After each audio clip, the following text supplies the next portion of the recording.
Fala pessoas, tranquilo? Espero que sim. Então, como você conhece a palavra de Deus? Na prática ou na teoria? Por quanto tempo é necessário para entender bem nesses dois aspectos? É o título aí do vídeo. Na verdade, você tem que sempre ter as duas coisas, teoria e prática. Sempre.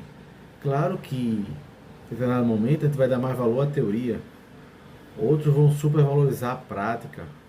Mas não existe só a teoria na palavra de Deus ou só a prática. Tem que ser as duas coisas, certo?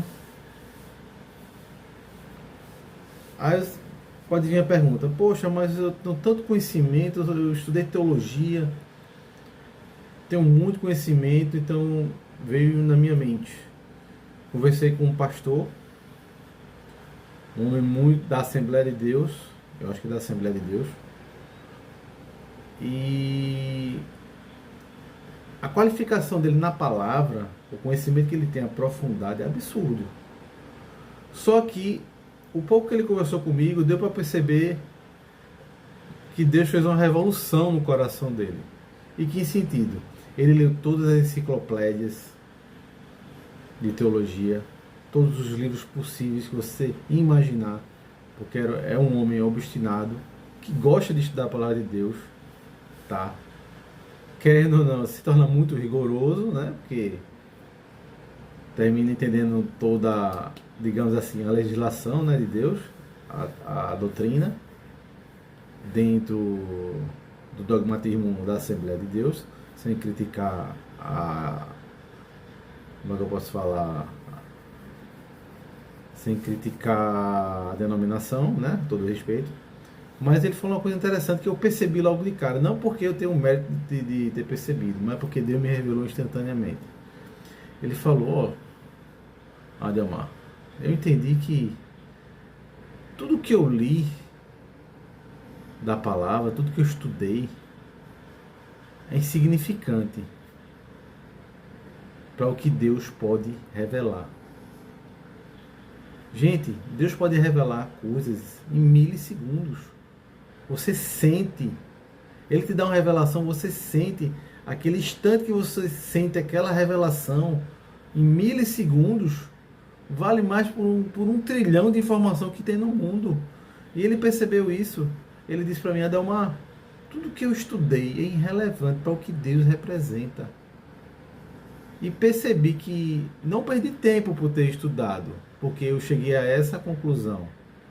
Mas sinto que perdi muito tempo de estar junto a Deus, dentro do meu ego, da questão do estudo e do status que isso traz, né? Então, o que eu posso dizer a vocês?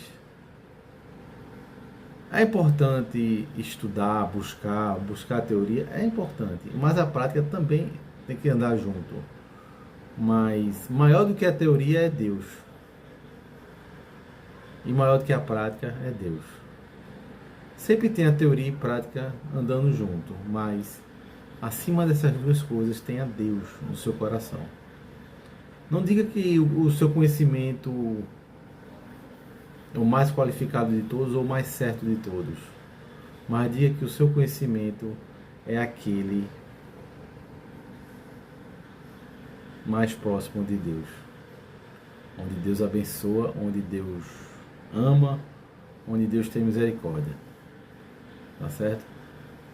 Voltando agora ao retorno ao vídeo, outra testemunho, que são testemunhos, né? Coisa boa. Eu nunca pensei que eu ia dar um testemunho, mas eu nem quero tempo para isso, mas eu vou dar. Pouca coisa, né? Não tenho interesse agora não. Então, mas quanto tempo é necessário de prática ou de estudo da palavra de Deus? Tem pessoas que entendem a palavra em um ano, em 2 horas, em 2 dias. Tem pessoas que leu a Bíblia em 2 dias. Conheço que leu em 2 dias. Mas só leu, não entendeu profundamente, mas leu. E de repente desvalorizou naquele momento, mas depois voltou a crer. Porque você lê a palavra, mas ela vai amadurecendo, ela vai aprofundando no coração, você vai refletindo, Deus vai revelando aos poucos, né? Vocês sabiam que se você pegar todo o conhecimento do mundo e jogar de uma vez na cabeça de um robô, o equipamento explode? Então eles entenderam naquela época, quando a robótica estava começando a engatinhar em relação ao robô, eles tinham que programar aos poucos. Vocês estão achando que esses robôs estão aí foi da noite pro dia? Devagarzinho, gente, ó, programando, colocando as informações, ensinando que nem um bebê. Porque se colocar tudo de uma vez, explode. A mesma coisa é Deus. Ele vai ensinando e aprofundando aos poucos. Ele não joga de uma vez. Você não aguenta. A cabeça explode. Né? Então, quando eu tinha 5 anos de idade, eu ficava 5 anos, gente. Eu já pensava nisso. Embora caladinho, mas eu já pensava. 5, 6, 7, 8 anos de idade, eu pensei, poxa, eu via os doutores, os médicos, advogados, cientistas, artistas, e vinha aquelas coisas, né? 40 anos de profissão, 30 anos de profissão, não sei o que, não sei o que, não sei o que. Eu fiquei pensando, as pessoas dedicam toda uma vida à sua profissão, e isso não está errado, né? Porque escolheu o que gosta e é a sua missão na Terra. Mas quanto tempo é necessário para se aperfeiçoar na palavra de Deus ou para se sentir seguro? Não há segurança quando o ego humano está envolvido, mas há segurança quando a gente entrega a nossa confiança em Deus. Mas eu pensei com 8 anos de idade, poxa, imagine eu ter 40 anos de experiência espiritual. Se eu aprofundar meus conhecimentos espirituais por 40 anos, o que eu poderia fazer? Vocês já pararam para pensar nisso? É interessante, é para refletir. Não vou dar nenhuma resposta não.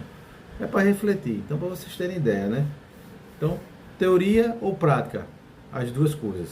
Deixa eu ler aqui para Mateus para vocês. Mateus 7, versículo 20 e 27. Assim, pelos seus frutos, vocês os reconhecerão. Nem todo aquele que me diz, Senhor, Senhor, entrará no reino dos céus, mas aquele que faz a vontade de meu Pai que está nos céus. Muitos me dirão naquele dia, Senhor, Senhor, não profetizamos em Teu nome não expulsamos demônios e não realizamos muitos milagres? Então eu lhes direi claramente, nunca os conheci. Afaste de mim vocês que praticam o mal. Portanto, quem ouve essas minhas palavras e as pratica é como um homem prudente que construiu a sua casa sobre a rocha. Caiu a chuva, transbordaram os rios, sopraram os ventos e deram contra aquela casa, e ela não caiu, porque tinha seus alicerces na rocha. Mas quem ouve essas minhas palavras e não as pratica é como um insensato que construiu a sua casa sobre a areia. Caiu a chuva, transbordaram os rios, sopraram os ventos, deram contra aquela casa e ela caiu, e foi grande a sua queda. Então, palavra de Deus, ouvir as palavras de Jesus e as praticar. São os dois pilares que nada derruba. Porque quando o seu pilar humano cair e tentar derrubar o pilar da palavra de Jesus ou de Deus, não vão conseguir. Entendeu?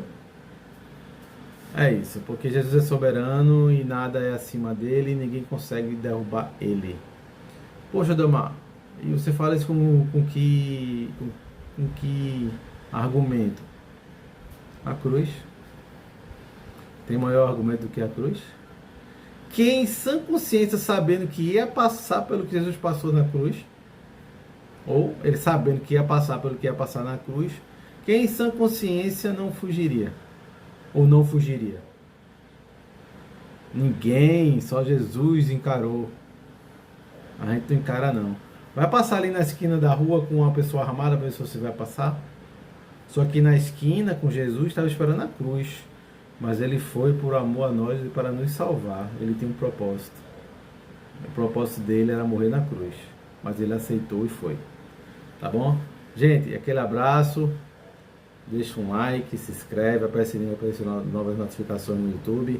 Aperte o coraçãozinho aí no TikTok, comenta, compartilha. Aquele abraço, espero que tenham gostado. Ficou legal, hein? 10 minutos bem aproveitados aí do vídeo. Tchau, tchau.